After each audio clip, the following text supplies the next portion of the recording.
दर्पण सुरुवातीला 1832ला निघालं, ते आत्ताच आपल्याला मोरे साहेबांनी सांगितलं. आणि तेव्हापासून ही पत्रकारिता, त्यावेळी त्यांचे अनुभव मोरे साहेबांनी चांगल्या प्रकारे सांगितले.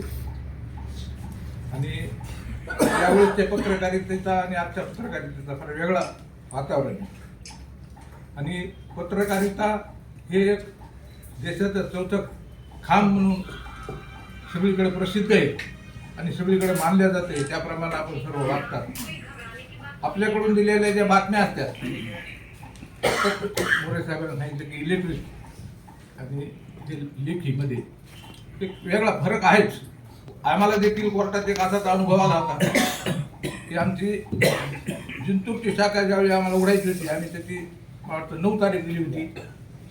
आणि घरमालकाच्या भावानं चुकीच्या पद्धतीनं आमच्यावर कोर्टात दाखल केलं होतं आणि त्या दिवशी स्टे येणार होता. मी ते 6 तारखेला तिथं जाऊन सकाळी उद्घाटन केलं आणि ते कातरण कोर्टात लावलं आणि त्याच्यामुळे आमच्या शाखेला परवानगी पत्रकारितेचा हा जो अनुभव आहे, हा तुम्ही जे सांगितलं ते खरंच आहे. तर अशा काही गोष्टी असतात. आणि परिस्थिती अशी झाली की मला वाटतं मी खोनाजीला, मला वाटतं बोराडेला यायला त्याला सांगून बातम्या लावून घेतल्या त्या दिवशी रात्री. आणि त्यांनी तसं त्याचं दाखलही केलं. तेव्हा केल्यानं ती यांची 9 तारीख होती, यांनी 6 तारखेला कसं उद्घाटन केलं.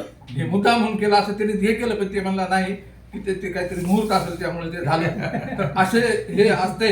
म्हणून पत्रकारांनी खरं म्हणजे जगाला जसा आरसा दाखवतो तसाच दाखवायचा प्रयत्न करावा, एवढीच मी आपल्याला विनंती करतो आणि माझे 2 शब्द संपवतो.